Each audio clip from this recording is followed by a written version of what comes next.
আমি তোমারি মাটির কন্যা, জননী বসুন্ধরা। তবে আমার মানব জন্ম কেন বঞ্চিত করা? আমি তোমারি মাটির কন্যা, জননী বসুন্ধরা আমি। ভাগ্যে এই বনটুকু ছিল, তাই প্রতিদিন সকালবেলায় কাঠকুটো কুড়িয়ে নিয়ে যেতে পারি।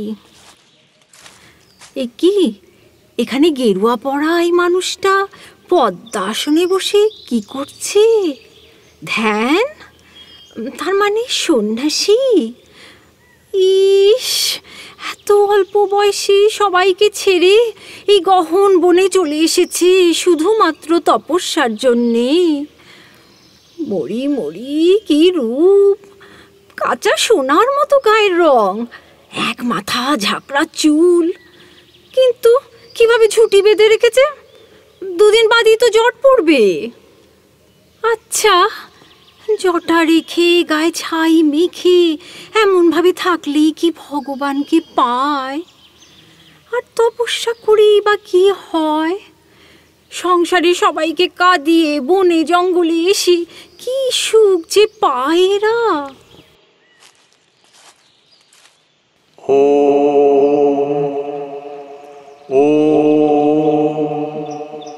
ও মা, মনে হচ্ছে সন্ন্যাসীর ধ্যান ভাঙছে। কি জানি, দেখতে পেলে যদি অভিশাপ দেয়। আমি বরং আড়ালে যাই। যাক, আজকের মতো জব শেষ। তবে ধীরে ধীরে আমাকে সময়টা বাড়াতে হবে। না, সন্ন্যাসী ঠাকুরকে দেখে তো খুব ভয়ঙ্কর রাগী মানুষ মনে হচ্ছে না। আহা, কি অপরূপ মায়াময় স্নিগ্ধ চোখ দুটি। সামনে যাব, টুক করে একটা প্রণাম করে চলে আসব। এ কি, এই মেয়েটিকে বনদেবী নাকি? প্রণাম প্রভু, প্রণাম। কল্যাণ হোক। কে তুমি ভদ্রে? এই গহন অরণ্যে একাকিনী? আমি তো এই বনেই থাকি প্রভু। তার অর্থ তুমি কি কোনো সন্ন্যাসিনী? আমারই মতো নির্জনে এসেছো সাধনা করতে? কি যে বলেন প্রভু, আমি সামান্য নারী, এক হতভাগিনী কাঠকুড়ুনি। কেউই সামান্য নয় ভদ্রে। কোন আধারে যে কখন দেবতার আশীর্বাদ সঞ্চিত হয় তাকে কেউ বলতে পারে? অবশ্য আমি ভেবেছিলাম এই পার্বত্য অরণ্যে আমি ছাড়া কোনো মানুষ নেই। ভয় পাবেন না প্রভু, আমি কখনো আপনাকে বিরক্ত করব না। আপনার সাধনায় কোনো বিঘ্ন ঘটাবো না। উত্তম। আচ্ছা, আমি তাহলে এখন স্থানান্তরে যাই। কোথায় যাবেন প্রভু? কাল থেকে আমি নির্জলা উপবাসে আছি। বড়ই পিপাসার্থ এখন। দেখি কোথাও জল পাই কিনা। সে কি কথা, আপনি কেন যাবেন? একটু অপেক্ষা করুন প্রভু, আমি এক্ষুনি জল নিয়ে আসছি। এ কি সত্যিই কাঠকুড়ুনি, নাকি আমার দৃষ্টিবিভ্রম, এক ছলনাময়ী মায়া?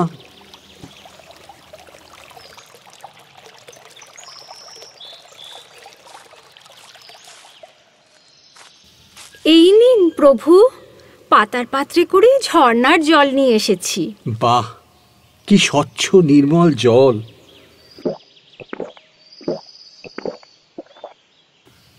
আহ, কি শীতল! প্রাণটা জুড়িয়ে গেল। আর এই সামান্য কয়েকটা ফল রাখুন প্রভু, উপবাস ভঙ্গ করুন এই ফলগুলি খেয়ে। এত ফল! এই অরণ্যে দেবভোগ্য এই চমৎকার ফলমূল! কি আশ্চর্য! কোথায় পেলে তুমি এসব? এই বনেই পেয়েছি প্রভু। আমি তো বনের কাঠকুড়ুনি, তাই জানি কোন গাছে কোন ফল কখন পাওয়া যায়। আশ্চর্য, অদ্ভুত! তোমাকে যতই দেখছি ততই যেন বিস্ময়ের সীমা থাকছে না আমার।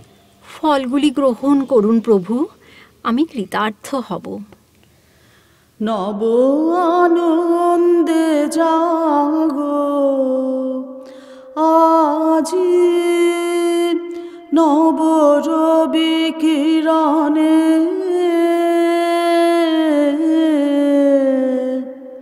শুভ্র সুন্দর প্রীতি উজ্জ্বল নির্মল জীবনে নব আনন্দে জাগো আজি। মহারাজ, মহারাজ ইন্দ্র, আবার সমূহ বিপদ উপস্থিত। কি ব্যাপার মুনিপ্রবর নারদ, আবার কি সংবাদ নিয়ে এলেন? নারদ মুনি তো দিনরাত স্বর্গ মর্ত পাতালে ঘুরে বেড়াচ্ছেন, আর নিয়মিত মহারাজ ইন্দ্রকে আজগুবি সব খবর শুনিয়ে উত্তেজিত করছেন। নারদের খবর আজগুবি? মেনকা, তুমি অপ্সরা শ্রেষ্ঠা হতে পারো, কিন্তু আমাকে ব্যঙ্গ করো না, নইলে আমার অভিশাপে আবার তোমাকে মনুষ্য জন্ম নিতে হবে। দেখেছেন দেবরাজ, অকারণে নারদ মুনি আমাকে অভিশাপের ভয় দেখাচ্ছেন। অকারণে? তুমি আমাকে মিথ্যাবাদী বলবে আর আমি তা মেনে নেব? সংযত হন মুনিবর, মেনকার চটুল বাক্যে আপনারা তো ক্ষিপ্ত হওয়া উচিত নয়। বলুন তো দেবেন্দ্র, আমি কবে মিথ্যে সংবাদ দিয়েছি? বহুবার আমার কাছ থেকে আগাম খবর পেয়েছেন বলেই আপনার স্বর্গরাজ্য রক্ষা পেয়েছে। মেনকা, দেবশ্রী নারদের কাছে ক্ষমা চাও এই মুহূর্তে। দেবর্ষি, আমার চপলতা মার্জনা করুন, আমি সত্যি আপনার মনে আঘাত দিতে চাইনি। দয়া করে আমাকে অভিশাপ দেবেন না, আমি শাপগ্রস্ত অপ্সরা হতে চাই না। বলুন দেবর্ষি, আমায় ক্ষমা করেছেন? হয়েছে হয়েছে। তার মানে আপনি আমায় এখনো ক্ষমা করেননি? ও মা, আমার কি হবে? আবার মনুষ্য জন্ম, কি সর্বনাশ! মেনকা, তুমি এখন যাও।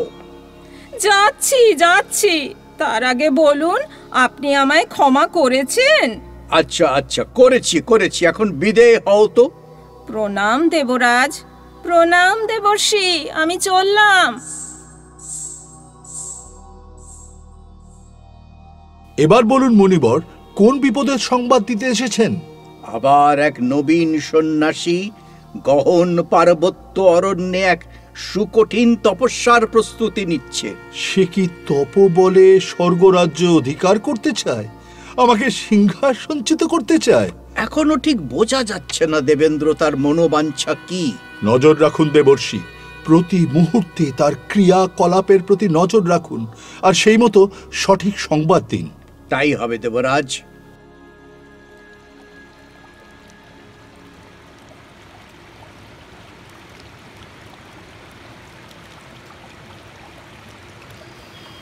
ওই তো প্রভু আমার ঝর্ণায় স্নান করে গাছতলায় নিজের আসনে বসতে চলেছেন। প্রতিদিন সূর্যোদয়ের সময় স্নান সেরে ফেরার পথে একবার করে তোমার সঙ্গে আমার দেখা হবেই। যদি কোনোদিন এইটুকু দেখাও না হয়, তাহলে যেন মনটা বড় উতলা হয়ে ওঠে। বুঝতে পারছি মনটাকে এখনো স্ববশে আমি আনতে পারিনি, তাই সাধনার পক্ষেও বেশি দূর আমি এগোতে পারছি না। কি হয় এসব তপস্যায় সাধনায়? সে তুমি বুঝবে না মেয়ে, এখন আমার পথ ছাড়ো, অনেকটা বিলম্ব হয়েছে, আমাকে ধ্যানে বসতে হবে। যাও প্রভু, তোমার আসনে গিয়ে বসো। তুমি বড়ই ভালো মেয়ে। আচ্ছা আমি যাই, কেমন? এসো প্রভু। তুমি ধ্যানমগ্ন থাকো, আর আমি সারাক্ষণ তোমার আশেপাশেই থাকি, তুমি টেরও পাও না। শুধু ধ্যানভঙ্গ হবার আগে তোমার পায়ের কাছে রেখে আসি আমি জল আর ফলমূল। খিদের জ্বালা যে কি জিনিস তা আমি জানি, তাই তোমাকে অন্তত এই বনে আমি খাবার কষ্ট পেতে দেব না। আনমো না, আনমো না তোমার কাছে আমার বাণীর মাল্যখানি, আনমো না, আনমো না, আনমো না তোমার কাছে আমার বাণীর মাল্যখানি আনবো না, আনবো না, আনবো না। দুদিন কোথায় ছিলে? স্নান সেরে ফেরার পথে তোমাকে দেখতে পেলাম না তো। দূরের জঙ্গলে কাঠ কুড়োতে গিয়েছিলাম। তা তোমার খাবার অসুবিধা হয়নি তো প্রভু? তা হবে কেন? ধ্যানভঙ্গ হবার সময় প্রতিদিনই আসনের কাছে জল আর ফলের স্তূপ পেয়েছি। যে কাঠ করিয়ে ফিরে তুমিই যে ওসব রেখে গেছো তাও জানি। সত্যিই জানো? কি করে জানলে প্রভু? আমি তো নিঃশব্দে আসি। বোকা মেয়ে, সন্ন্যাসীর যে তৃতীয় নয়ন থাকে তা কি জানো না? কি করে জানবো? আমি যে মুখ্য। থাক থাক সে কথা। আচ্ছা বলো, তুমি কেমন আছো? আমার ভালোই কি আর মন্দই বাকি। কিন্তু তোমাকে দেখবার কি কেউ নেই? তোমার মা, তোমার বোন? আছেন সবাই, কিন্তু আমাকে দেখে কি হবে? তারা কি আমাকে চিরদিন বাঁচিয়ে রাখতে পারবে? অপরাধ নিও না প্রভু, তোমার সঙ্গে তর্ক করার মতো বিদ্যা বুদ্ধি আমার নেই। তবু বলি, প্রাণ থাকে না বলেই তো প্রাণের জন্য এত দরদ। কিন্তু আমি খুঁজি চিরদিন বাঁচবার পথ। মানুষকে আমি অমর করব। তার মানে পৃথিবীর এই নশ্বর মানুষটা অমরত্বের সাধনা করছে। কি সর্বনাশ! এখনই দেবরাজ ইন্দ্রকে খবর দিতে হয়। কি বলছেন দেবর্ষি? অমরত্ব চায় সে? নিজের কানে তাকে কথা বলতে শুনেছি দেবেন্দ্র। শুধু তার একার জন্য চায় নাকি সমস্ত মনুষ্যের জন্য? যতদূর মনে হয় সবাইকে সে অমরত্বের সন্ধান দিতে চায়। তার মানে বিধির বিধান চূর্ণ করতে চায়। সামান্য মানুষের এত বড় স্পর্ধা! মানুষ যদি অমরত্ব পায় তবে দেবতার মানুষের ভেদ ঘুচে যাবে, এক হয়ে যাবে স্বর্গ আর মর্ত। ঠিক তাই দেবরাজ, সেই জন্যেই তড়িঘড়ি আপনাকে খবরটা দিতে এসেছি। লক্ষ্য করুন, সব সময় লক্ষ্য রাখুন ওই তরুণ তপস্বীর উপর। তারপর দেখা যাবে আমিও কি করতে পারি। যথা আজ্ঞা মহারাজ।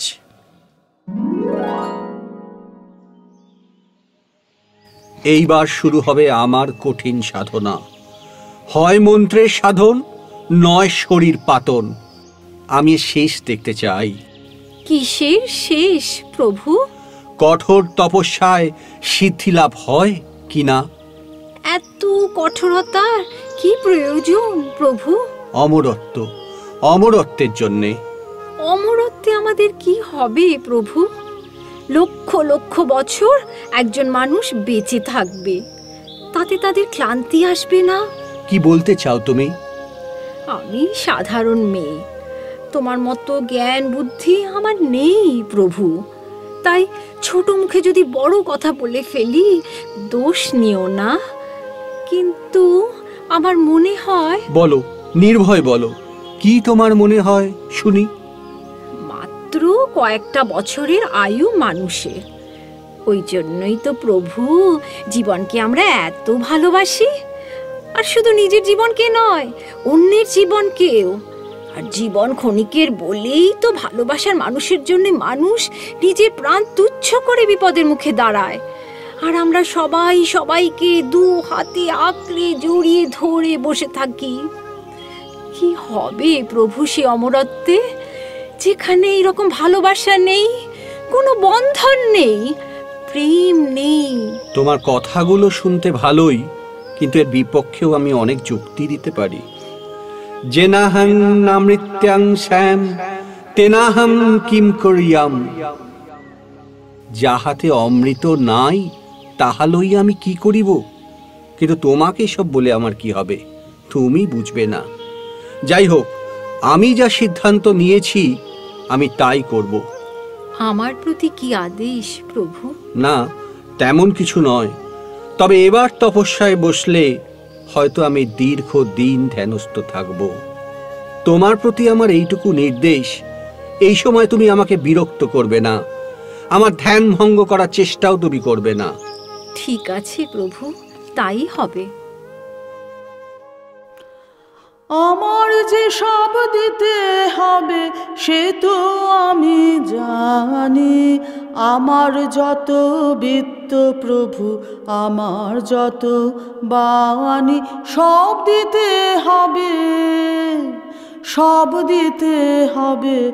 আমার যে সব দিতে হবে সে তো আমি জানি, আমার যত বিত্ত প্রভু, আমার যত বাণী, সব দিতে হবে, সব দিতে হবে।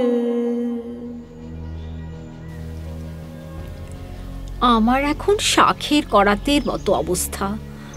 না পারছি চোখ মেলে এই দৃশ্য দেখতে, না পারছি মানুষটাকে ফেলে রেখে যেদিকে দু চোখ চায় সেদিকে চলে যেতে।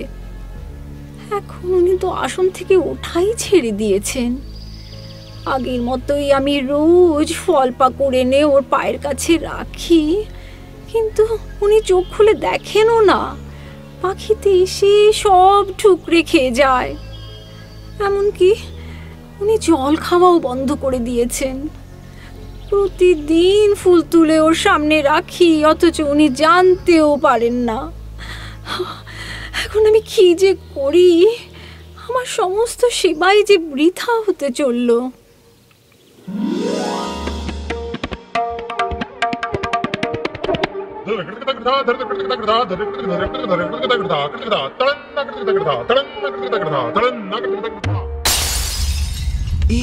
এ কি, হঠাৎ তোমার নাচের তাল কেটে গেল কেন মেনকা? বহু যুগ পরে এ কি অঘটন? আমার দোষ নেই দেবরাজ, পায়ের তলার মাটি যেন হঠাৎ কেঁপে উঠলো, তাই এই তালভঙ্গ। আরে আরে, আমার সিংহাসনটাও যেন দুলে উঠলো। কি হচ্ছে এসব? ভূমিকম্প দেবরাজ, ভূমিকম্প। কি বলছেন দেবর্ষি? স্বর্গে ভূমিকম্প? বহুকাল তো এমন ঘটেনি। কিন্তু আজ ঘটছে দেবেন্দ্র, কারণ ওই তরুণ তাপসের কঠিন কঠোর তপস্যার প্রবল টানে স্বর্গ আজ কেঁপে উঠেছে। কি বিপদ! দৈত্যদের মতো মানুষেরাও কি স্বর্গ দখল করবে? এক্ষুনি যুদ্ধের আয়োজন করুন দেবরাজ, এক্ষুনি। না মেনকা, মানুষের বিরুদ্ধে যুদ্ধ ঘোষণা করা চলে না। দৈত্য স্বর্গ জয় করতে চেয়েছিল বাহু বলে, তার সাথে লড়াই চলেছিল। মানুষ স্বর্গ নিতে চায় দুঃখের বলে, তাই তার সঙ্গে সংঘাতে যাওয়া যায় না। তবে তবে কি এবার মানুষ আমাদের স্বর্গ অধিকার করে নেবে? তাই তো ভাবছি, মানুষের দুঃখ বরণের তপস্যাকে আটকাবো কি করে? তার কাছে কি হার মানতে হবে? একটাই উপায় আছে মহেন্দ্র, একমাত্র উপায়।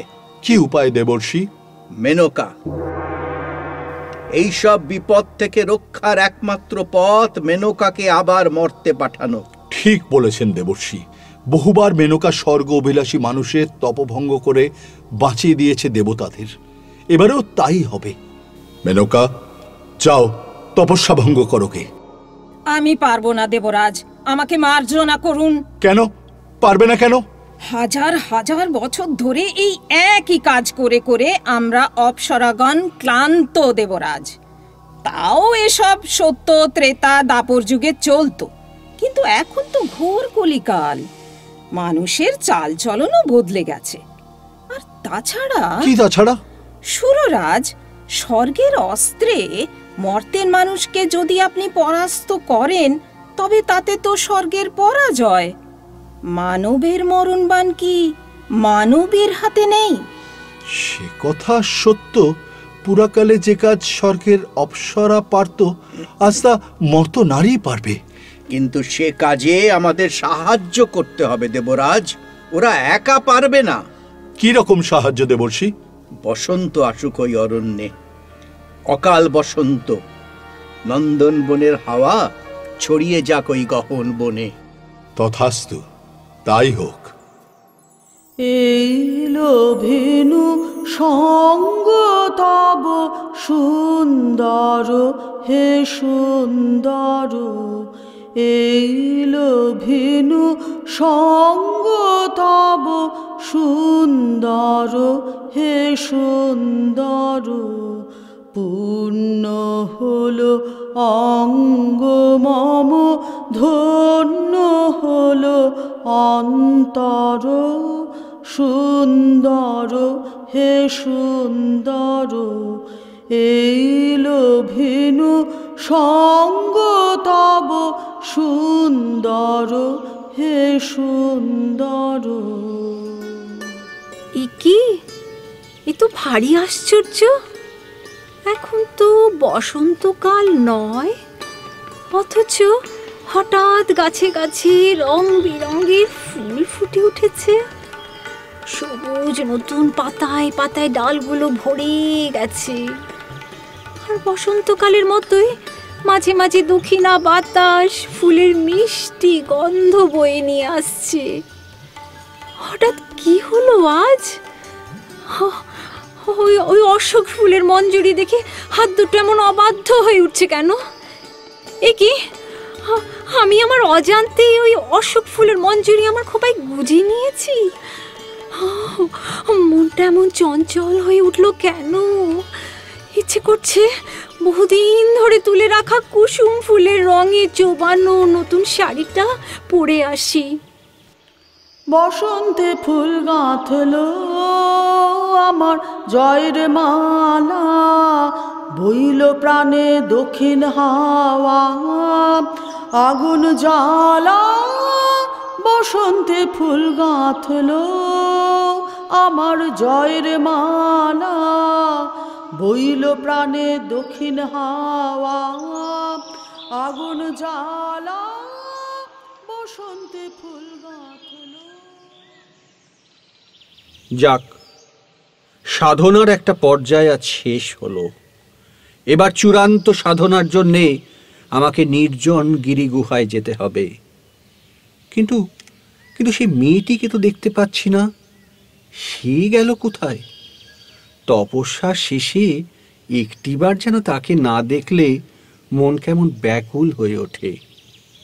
এ কি, প্রভুর তপস্যা শেষ হয়ে গেছে? আসন ছেড়ে উঠে পড়েছেন দেখছি। প্রণাম প্রভু। মঙ্গল হোক। কে তুমি ভদ্রে? সে কি প্রভু, আমায় চিনতে পারছো না? আমি যে এই বনের কাঠকুড়ুনি। তুমি তুমি সে? এত বদলে গেছো, যেন তোমাকে চেনা যায় অথচ চেনা যায় না। যেন তুমি এমনই একটা জানা সুর যার পদগুলি মনে পড়ছে না। অথবা তুমি যেন এমন একটা ছবি যা এতকাল কেবল রেখায় টানা ছিল। অজানা এক চিত্রকর আজ কোন খেয়ালে যেন তাকে রঙে রঙে ভরিয়ে দিয়েছে। তুমি যে এত সুন্দর, এত অপরূপ, তা তো আগে আমি কখনো দেখিনি। এমন করে আগেও কেউ কোনো দিন এই হতকুচ্ছিত কাঠকুড়ুনিকে সুন্দর বলেনি। আমি আমি কৃতার্থ হলাম প্রভু। তোমার খোপায় গোজা অশোক মঞ্জরি, তোমার পরনের শাড়িতে কুসুম ফুলের রং, তোমার ভালো লেগেছে প্রভু? নারীর এত রূপ আমি যে আগে কখনো দেখিনি ভদ্রে। অপূর্ব, অপূর্ব। আমি ধন্য হলাম প্রভু। আমার সামান্য জীবন আজ পরিপূর্ণ হলো। আবার আবার আমার প্রণতি গ্রহণ করো প্রভু। চারপাশে হঠাৎ যেন পাখির কলকাকলি জেগে উঠেছে। মৃদুমন্দ বাতাস সুরভিত হয়ে উঠেছে। কি আশ্চর্য! অনেক দিন অনশনে ছিলে প্রভু। আমি যাই, এক্ষুনি কিছু ফলমূল আর ঝর্ণার জল নিয়ে আসি। আমার ভেতরটায় এরকম কেন অনুভূতি হচ্ছে? কেন মনে হচ্ছে গায়ে আমার পুলক লাগে, চোখে ঘনায় ঘোর। গায়ে আমার পুলক লাগে, চোখে ঘনায় ঘোর। হৃদয়ে মোর কে বেঁধেছে রাঙা রাখির ডোর গায়ে আমার পুলক লাগে চোখে ঘনায় ঘোর। না না না, এ অন্যায়, এ পাপ। এতকাল ধরে যে সাধনা করেছি এ হলো তার সঙ্গে বিশ্বাসঘাতকতা। না না না, কিছুতেই না, আমি কিছুতেই পথভ্রষ্ট হব না। কোনো নারীর মোহিনী মায়া আমাকে ব্রতচ্যুত করতে পারবে না। এই নাও প্রভু, ফলমূল আর জল, এই খেয়ে তুমি উপবাস ভঙ্গ করো। যাও যাও, তুমি দূর হয়ে যাও এখান থেকে, আর যেন কখনো তোমাকে এখানে না দেখি। প্রভু, আমি কি অপরাধ করেছি? এ কি করলাম? এই স্নেহবঞ্চিত দুর্ভাগিনী দরিদ্র মেয়েটির সঙ্গে অকারণে এরকম দুর্ব্যবহার করলাম। ওর কি দোষ? অপরাধ যদি কিছু হয়ে থাকে সে তো আমার অসংযমের মধ্যেই তো লুকিয়ে ছিল পাপের বীজ। তার জন্য ওকে কেন দোষী করলাম? ভদ্রে ভদ্রে হঠাৎ আমি উত্তেজিত হয়ে তোমাকে কটু কথা বলেছি, আমাকে তুমি ক্ষমা করো। কি করছো প্রভু? আমার কাছে ক্ষমা চাইছো? আমার মতন সামান্য নারীর কাছে? দয়া করে আমার পাপের বোঝা বাড়িও না। আমি মনস্থ করেছি আমি দূর দেশে চলে যাব। কেন প্রভু? তপস্যা সম্পূর্ণ করবার জন্যে। আমি কি সত্যি আমার অজান্তে কোনো ভয়ঙ্কর অপরাধ করেছি? না না না, তা হবে কেন? তবে তবে এত বড় শাস্তি কেন? দর্শনের পুণ্য হতে আমাকে কেন বঞ্চিত করবে? এই প্রশ্নের উত্তর কি আমার কাছেও আছে? কি করব আমি? কেমন করুণ চোখে আমার দিকে তাকিয়ে আছে সে। এই বন্ধন ছিন্ন করব এমন মনের জোর যে আমার হারিয়ে যাচ্ছে। না না না, আর দ্বিধা নয়। যদি কোনো সিদ্ধি লাভ হয় তবে তা এখানেই হবে। ভদ্রে, আমি কোথাও যাব না, এই আসনে বসেই আমি তপস্যা করব। দাও, তোমার ফলগুলি দাও, আমার যে ভীষণ ক্ষুধার উদ্রেক হয়েছে। আমি কৃতার্থ হলাম প্রভু। আমার জন্ম জন্মান্তরের সাধনা যেন আজ সফল হলো। জয় করে তবু ভয় কেন তোর যায় না? হায় ভীরু প্রেম হায় রে, জয় করে তবু ভয় কেন তোর যায় না? হায় ভীরু প্রেম হায় রে, জয় করে তবু ভয় কেন তোর যায় না? সারাক্ষণ ধরে প্রার্থনা করছিলাম প্রভু যেন কখনো এই বন ছেড়ে অন্য কোথাও না যান। কিন্তু যেই তিনি রাজি হলেন তারপর থেকেই মনের মধ্যে কি বলি এক সংশয়ের ছায়া ঘনিয়ে উঠছে। আমি কি ঠিক করলাম? অত বড় একজন সাধক মানুষ কত কৃচ্ছ সাধন করেই তপস্যা করছেন, আর আমি তার সাধনা পথের কাটা হয়ে উঠলাম। কেবলমাত্র নিজের স্বার্থে, শুধু দুবেলা তাকে দেখতে পাবো বলে আমি তাকে জোর করে এখানে আটকে রাখলাম। ইস, কত বড় অন্যায় করে ফেলেছি। এদিন আজি কোন ঘরে গো খুলে দিল দ্বার, আজি প্রাতে সূর্য ওঠা সফল হলো কার? এদিন আজি কোন ঘরে গো খুলে দিল দ্বার, আজি প্রাতে সূর্য ওঠা সফল হলো কার? আশ্চর্য, অদ্ভুত, এমন অপরূপ সকাল যেন আমি কোনো দিন দেখিনি। চারপাশে যেন বসন্তের বর্ণালী মহোৎসব। প্রভাতী সূর্যের সোনালি রৌদ্রে যেন নতুন জীবনের ইঙ্গিত। মনে হচ্ছে এতকাল যেন এক অলীক স্বপ্নের দিকে আমি ছুটে গেছি, যেন মোহনিদ্রায় আচ্ছন্ন ছিলাম আমি। কিন্তু সে কই? কোনোদিন তো এত দেরি করে না সে। ওই তো আসছে সে। প্রণাম প্রভু, এই নাও জল আর ফলমূল। এ কি, তোমার চোখের কোলে কালি? রাতে বুঝি তুমি ঘুমাওনি? কি জানি, হয়তো ঘুমাইনি। না না না, এ তো ভালো কথা নয়। তুমি ঘুমোবে, তুমি নিশ্চিন্তে ঘুমোবে। আর তো তোমার কোনো চিন্তা নেই। এখন থেকে তো আমি এখানে থেকেই সাধন ভজন করব। কি, তুমি খুশি তো?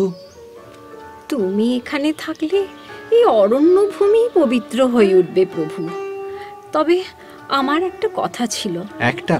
একটা কেন, তুমি হাজার কথা বলো। তোমার মধুমাখা কথা শুনবো বলেই তো আমি রয়ে গেলাম। প্রভু, আশীর্বাদ চাই। আশীর্বাদ? কোনোদিন তো আশীর্বাদ চাওনি, আজ হঠাৎ কেন? আমি যে বহু দূর দেশে যাব। দূর দেশে যাবে তুমি? কি জন্যে, কি কারণে? সাধনা করতে প্রভু। সাধনা করতে? বাহ, চমৎকার। এই সাধনা তো আমরা দুজনে এইখান থেকে একসঙ্গে করতে পারি। না না, তা হয় না প্রভু। তোমার সাধনা আর আমার সাধনা যে এক নয়। এই আমার একার সাধনা।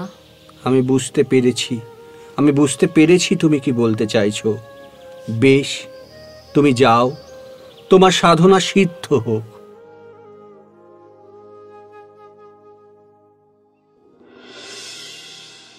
আর ঠেকাবার উপায় নেই দেবরাজ, ওই তরুণ তাপসের সাধনা সিদ্ধি হতে চলেছে। কি আশ্চর্য, আমরা সবাই হেরে গেলাম। ঋতুরাজ বসন্ত, মদনদেবের পঞ্চস্বর সব ব্যর্থ হলো। এমনকি ওই অরণ্যবাসিনী মর্ত মানবী হেরে গেল। না না সুররাজ, ওই নারী হারেনি, বরং তারই আত্মত্যাগের মূল্যে নবীন সন্ন্যাসীর তপস্যা সার্থক হয়েছে। কি বলছো মেনকা, এও কি সম্ভব? তাই ঘটেছে দেবেন্দ্র। ওই মর্ত মানবীর কাছে স্বর্গের অপ্সরাগণ পরাজিত হয়েছে। এতকাল আমি রম্ভা বা উর্বশী শুধু ছলনার মায়া বিছিয়ে মানুষের তপভঙ্গ ঘটিয়েছি, কিন্তু ওই সামান্য কাঠকুড়ুনির আত্মত্যাগের মহিমায় আমরা ম্লান হয়ে গেছি মহেন্দ্র। কিন্তু কি করবেন দেবরাজ? ওই সন্ন্যাসীকে কি অমরত্ব দেবেন? না দিয়ে উপায় কি? চলো যাওয়া যাক ওই তরুণ তাপসের কাছে।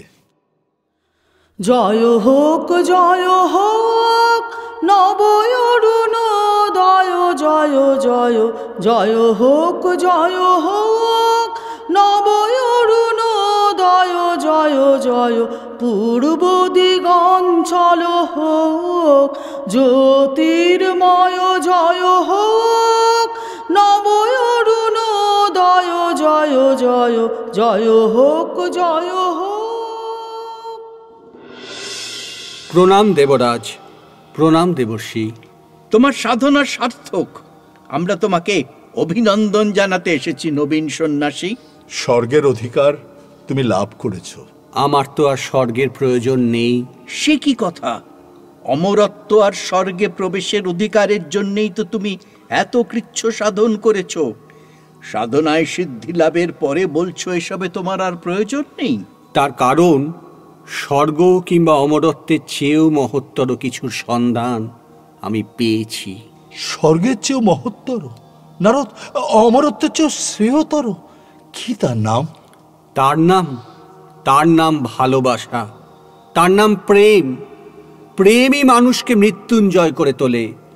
ভালোবাসায় এই মাটির পৃথিবীতে স্বর্গকে সৃজন করে। এ তো বড় নতুন কথা শুনলাম। প্রেমের জন্য তুমি সাধনায় সিদ্ধিও চাও না? তাই তো চাইছি দেবর্ষি, আমার তপস্যার সিদ্ধির ফলটিকেই তো চাইছি দেবরাজ। কি চাও? এই বনের কাঠকুড়ুনিকে, আমার সাধনার সিদ্ধির জন্যে যে দূর দেশে চলে গেছে তাকে। তথাস্তু, তাই হবে। আমি মায়া বলে এক্ষুনি তাকে তোমার কাছে এনে হাজির করছি। প্রণাম প্রভু। না, আর প্রভু নয়, প্রিয়। আমার প্রভুই যে আমার প্রিয়। প্রেম আর পূজা আমার কাছে আজ এক হয়ে গেছে। প্রভু আমার, প্রিয় আমার, পরম ধন হে। চিরপথের সঙ্গী আমার, চিরজীবন হে। প্রভু আমার, প্রিয় আমার, পরম ধন হে। তৃপ্তি আমার, অতৃপ্তি মোর, মুক্তি আমার, বন্ধন ডোর, দুঃখ সুখের চরম আমার, জীবন মরণ হে। প্রভু আমার, প্রিয় আমার, পরম ধন